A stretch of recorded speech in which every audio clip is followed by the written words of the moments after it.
थे। आज बड़ी हंगामा खेज़ खबरें रही हैं। एक तो मुज़ाकरात ख़त्म होने का पीटीआई ने एक तरह से ऐलान कर दिया, मुतफ़र्रिक़ दरख्वास्त भी सुप्रीम कोर्ट में जमा करवा दी है। और एक अफसोसनाक ख़बर पीटीआई की प्रोपेगेंडा मशीन ने आज सुबह चलाई कि खुदा न खास्ता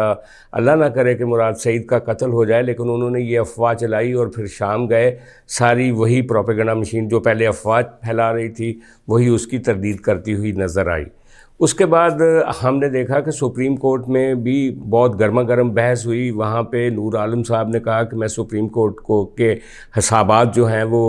एजीपीआर से कहा है कि वो जो पब्लिक अकाउंट्स कमेटी उसमें पेश किए जाएं। और इसी तरह इसके साथ साथ जो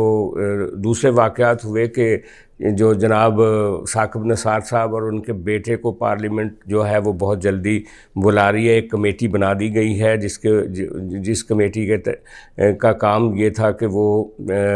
ये जो टिकटों की तकसीम के ऊपर पीटीआई की तकसीम में जो करप्शन हुई है और ख़ास तौर पे नजमुस साकिब जो साकिब नसार का बेटा है उसकी ऑडियो आई उसकी प्रोब की जाए, तो उस पर इन दोनों बेटों को इन बाप बेटे को वो दोनों को बुला रही है supreme court. Registrar supreme court जिसने ख़त लिखा था पार्लियामेंट को कि अपने मिनट्स जारी करें, रात उसके ख़िलाफ़ एफआईआर हो गई थी। तो ये एफआईआर सादा नहीं हुई, अब आप उसकी जल्दी आप गिरफ़्तारी की भी खबर सुन लेंगे। और इसके साथ ही साथ और भी बहुत सारी खबरें हैं, लेकिन मैं आपको बताऊं कि चीफ़ जस्टिस साहब जो सबसे अहम खबर है, चीफ़ जस्टिस साहब जस्टिस बंदयाल साहब के ख़िलाफ़ इंतज़ामी सतह पे भी और आइनी सतह पे भी और पार्लिमानी सतह पे भी और बाकी क्वार्टर्स की सतह पे भी एक बड़ा एक्शन प्लान जो है वो बन रहा है और उनका घेरा तंग किया जा रहा है बहुत जल्दी। और आज उसकी इब्तिदा जो है वो चीफ़ इलेक्शन कमिश्नर ने जो एक नई पिटीशन डाली है सुप्रीम कोर्ट में और उससे कहा है कि आप आइन दोबारा नहीं लिख सकते, और ये भी कहा है कि आप इलेक्शन की अनाउंसमेंट भी नहीं कर सकते, और ये भी कहा है कि आप इलेक्शन कमीशन जो कि एक बाख्तियार आइनी अदारा है उसके इख्तियारात भी आप इस्तेमाल नहीं कर सकते। लिहाजा आप जो 14 मई का आपका जो फ़ैसला है उसको वापस लें क्योंकि वो काबिल अमल नहीं है। इसके अलावा जनाब जस्टिस बंदयाल के साथ जो होने जा रहा है वो ये है कि सुप्रीम कोर्ट के अंदर जो इंतज़ामी सतह पे जो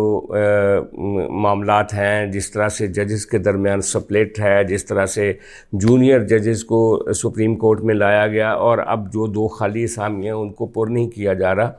इन सारे मामलात के ऊपर एक तो सुप्रीम कोर्ट के अंदर से प्रेशर माउंट हो रहा है बंदयाल साहब के ऊपर। जो आपने देखा कि ईसा फ़ाइज़ ने अपना एक ख़त लिखा, जस्टिस ईसा फ़ाइज़ ने तमाम मेंबरान को कि सुप्रीम जुडिशल काउंसिल है उसका इजलास बुला के पेशावर और लाहौर हाई कोर्ट के लोगों को लेकर आया जाए। पार्लिमानी सतह पे ख्वाजा आसिफ की जो रात की तकरीर थी वो तो आपने सुन ली, लेकिन अब क्या पार्लियामेंट के स्पीकर और वज़ीर कानून और बाकी अदारे मिल के चीफ़ जस्टिस साहब का नाटका बंद करने के लिए क्या करने जा रहे हैं ये आपको 1-2 दिन में पता चल जाएगा। लेकिन ये मैं आपको बता दूं कि उनका घेरा बहुत सख्ती से उनके गिर्द जो घेरा तंग किया जा रहा है और ये बंदयाल साहब के लिए बहुत मुश्किल हो जाएगा कोर्ट चलाना और अपनी रिटायरमेंट, जैसा कि मैंने पहले कहा था कि रिटायरमेंट तक बाइज़्ज़त तौर पर इनका जाना भी बहुत मुश्किल हो जाएगा, क्योंकि कल जो उन्होंने जिस जंग का आगाज़ किया है अब उसका अख्ताम जो है वो पार्लियामेंट से होगा। ये वो सारी खबरें हैं, लेकिन इसके साथ ही साथ आप देखें कि पहला जो अटैक किया गया है ना वो इनके मोर्चे पे चीफ जस्टिस साहब के उस सुप्रीम कोर्ट के जो रजिस्ट्रार हैं उसके ख़िलाफ़ एफआईआर दर्ज की गई है। अब सुप्रीम कोर्ट के रजिस्ट्रार को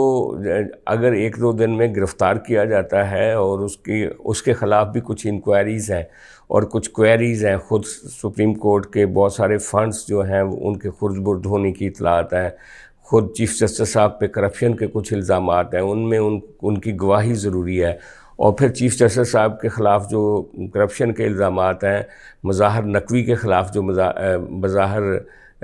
करप्शन के इल्ज़ामात हैं, उनके हवाले से भी सुप्रीम कोर्ट के जो रजिस्ट्रार हैं अगर वो वादा माफ़ गवाह बनते हैं तो वो बहुत अहम उसके पास क्लूज़ होंगे। और इसके साथ जब आप साकब नसार को कटहरे में खड़ा करेगी पार्लियामेंट और उससे पिछले हिसाबात मांगेगी, और ये जो करप्शन का मुकदमा उनके ऊपर नया जो उसकी इंक्वायरी हो रही है ऑडियो की, और इसके ऊपर उनके बेटे को और उनको जब बुलाया जाएगा तो काफ़ी बड़ा एक आपको एक पॉलिटिकल ड्रामा जो नज़र आएगा पार्लियामेंट के हवाले से, जजेस के हवाले से। अब आखिरी बात मैं आपसे ये ज़रूर शेयर करूँगा कि जनाब ये जो मुज़ाकरात चल रहे थे पीटीआई के और इसके दरमियान, गवर्नमेंट के दरमियान, वो अगरचे मुज़ाकरात के में 2-3 चीज़ों के ऊपर इत्तफ़ाक़ राय हो गया था, सिर्फ डेट के ऊपर इत्तफ़ाक़ राय नहीं हुआ था, लेकिन उनको अपनी मुज़ाकराती टीम को इमरान ख़ान साहब ने अब कह दिया कि अब आप बस करें, अब ये जो भी प्रोसीडिंग हुई है कह दें जनाब सुप्रीम कोर्ट को कि हमने तो एक कोशिश की थी, लेकिन हम ये जो इलेक्शन है करवाने के लिए हुकूमत जो है वो राज़ी नहीं है, लिहाजा हमारे हाथ अब खड़े। अब देखना ये है कि सुप्रीम कोर्ट जिसने एक दफ़ा ये गेंद उठा के सियासी जमातों की तरफ फेंकी थी, उसको वो वापस लेकर उसके ऊपर क्या फ़ैसला करती। 14 मई का तो बिल्कुल इलेक्शन जो है वो होता नज़र नहीं आ रहा है, और अब एक नई लड़ाई शुरू हो गई है। शायद इमरान खान पीछे रह जाएगा और सुप्रीम कोर्ट के चीफ जस्टिस साहब की रेस्ट ऑफ जो पावर्स हैं उन सब के साथ लड़ाई एक शुरू हो जाएगी। उनके सामने इलेक्शन कमिश्नर भी होगा, उनके सामने पार्लियामेंट भी होगी, उनके सामने इस्टेब्लिशमेंट भी होगी, और ये इसीलिए तो कहा जाता है कि बंदयाल साहब के पीछे इमरान खान साहब छुपे हुए हैं, और जो वीडियोज़ ऑडियोज़ हैं बंदयाल साहब की फ़ैमिली की, उनकी, बंदयाल साहब की अपनी, इमरान खान साहब के साथ, वो भी अब किसी वक्त भी सामने आ सकती हैं, क्योंकि कहा यह जा रहा है कि उन ऑडियो वीडियोज़ को सिर्फ इसलिए रोका गया था क्योंकि चीफ जस्टिस बंदयाल साहब ने कहा था कुछ लोगों से कि मैं आइंदा जो है ये कोई एडवेंचर नहीं करूँगा और चीज़ों को मैं समेटने की कोशिश करूँगा। वो तो वो कर नहीं सके, लिहाजा अब इनके ऊपर हर तरह की एक जो यरगार जो है वो चीफ जस्टिस साहब अपने ऊपर एक्सपेक्ट करेंगे। और उस वक्त ये हम अपने इस प्रोग्राम में वीडियोस में कहते रहे हैं कि चीफ जस्टिस हमेशा उस वक्त तगड़ा होता है जब उसके साथ एस्टैब्लिशमेंट खड़ी होती है, और जब एस्टैब्लिशमेंट खड़ी नहीं है उनके साथ तो इस वक्त हमें बज़ाहिर ये लग रहा है कि पार्लियामेंट एक तगड़ा रोल प्ले करने के लिए तैयार है। बहरहाल ये तो तय है कि ना 14 मई को इलेक्शन होंगे, ना बजट से पहले इलेक्शन होंगे, इलेक्शन जाएंगे बजट के बाद, और वही अक्टूबर वही नवंबर आएगा। और अगर वही अक्टूबर और वही नवंबर में जाके पीटीआई ने इलेक्शन लड़ना है तो फिर ये सारा ड्रामा और ये सारी कहानी उसका कोई फ़ायदा नहीं। इमरान खान साहब कल इस्लामाबाद हाई कोर्ट में या तो पेश होंगे या उनकी ज़मानत खारिज हो जाएगी। इमरान खान साहब के लिए भी काफ़ी मुश्किलात हैं आने वाले दिनों में। देखते रहिए मेरा यूट्यूब चैनल, इसको सब्सक्राइब करें और दोस्तों के साथ भी शेयर करें।